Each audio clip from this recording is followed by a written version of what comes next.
I am Debbie Eve, aka Miss Twinkle, and Engelbert Humpermink, and I am one half of the Pinot Sisters. I am Marianne Cathro. I am Constance Craving, and I am Pinot Noir of the Pinot Sisters. After the level 4 lockdown, we had our first producer brunch. So we have a brunch every week where we talk about things and plan and have ideas, and we hadn't done it for months. And we were sitting in the car after a very unsatisfactory level 3 brunch and thinking, what do we really miss? And what we really missed was we getting together with our friends and community in the dressing room, travelling for shows, seeing people, and we thought maybe we could bring that experience to people when the show thing was still really hard to put on. And now shows are back, but it's still a thing that people love. There's a really big international event in the States every year called BurleyCon, which is all about learning, and I've always wanted to go, and very few New Zealanders have actually been. But the idea is it's a weekend full of workshops, and I thought we could incorporate that and put the two things that we felt the industry and community needed the most, which is getting together and learning, into one weekend. These people are they're like family to me. They get me.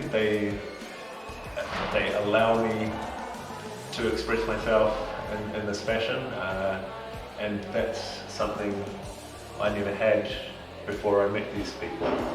I think the burlesque community is really special because it's a genre where anybody can bring anything to it that they really like. They can take whatever pigeonholes they might have felt they were in before and bring something to burlesque that represents the best of the things that they like and enjoy and want to do for people, and they can put it in the burlesque blender and create something special with it.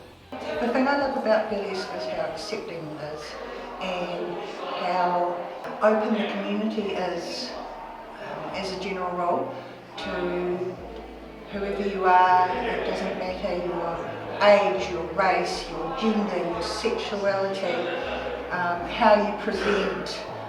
There's a form of burlesque for everybody. If you've seen anything through a fisheye lens, every lens has that effect. It just varies.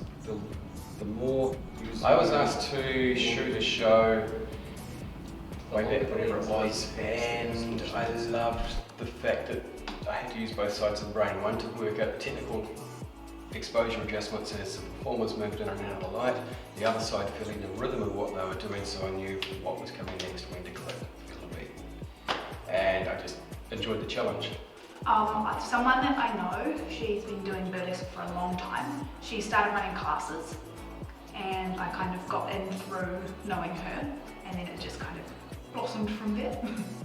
I think burlesque is such a all-encompassing kind of genre that I thought if I came and met lots of different people and did lots of different things, it would only grow my own performance better. I got into burlesque as part of my thesis study, actually. I was looking at something, my thesis was on embodiment, and I was looking for something which I could move my body in ways that weren't as kind of structured, or I was basically looking for ways to move my body that the patriarchy wasn't sticking its nose in. So I did a Burlesque for Body Confidence course and performed for the first time at the end of that at a grad review, and yeah, I'm totally hooked from there on. I have a background in pole dancing and aerial fitness, so I was doing a few like open call shows for pole dancing, and then just kind of came across some burlesque dancers back home, and I was like, oh, that's so pretty, I want to be pretty. I have no dance background, and just made it work, really. I love to incorporate pole and aerials into my burlesque as well. And I'm on the start of my journey. I have been friends with Rachel for about 4 years, and I've seen the progression of what she's been doing, and it's really awesome, and yeah. I was asked to present a workshop on lighting and selfie photographies, and also on how to get the best performance photos from your photographer. Well, I've been coming to a few of them over the years, and I missed last year's one, but I was also presenting a workshop on the art of branding, personal branding, how to get the most out of your social media. Well, I've wanted to get to the last few, but my wife, Pixie Twist, is always going to them, and I stay home and look after the animals. So it's the first chance we've had where we could both really attend, being local, so yeah. I've been coming for 3 years. The first year was just kind of a fluke. I just saw it was happening, and it was in Wellington where I live, so I just kind of emailed Marianne and asked if I could come along. And it was great, and I love how kind of laid back it is. You don't have to worry about packing any costumes. You just get to hang out and learn stuff. A chance to catch up with all my sparkle thing, learn some new techniques and methods, and extend my knowledge base, and just connect with people who enjoy doing what I do. Well, I went to the first one in Wellington. I missed the second one. To get outside my comfort zone, I think. For me, like, I don't do a lot of movement because I do like scene numbers, and they have a lot of slow and small set of movements to them. Usually they're very defined by the track I use.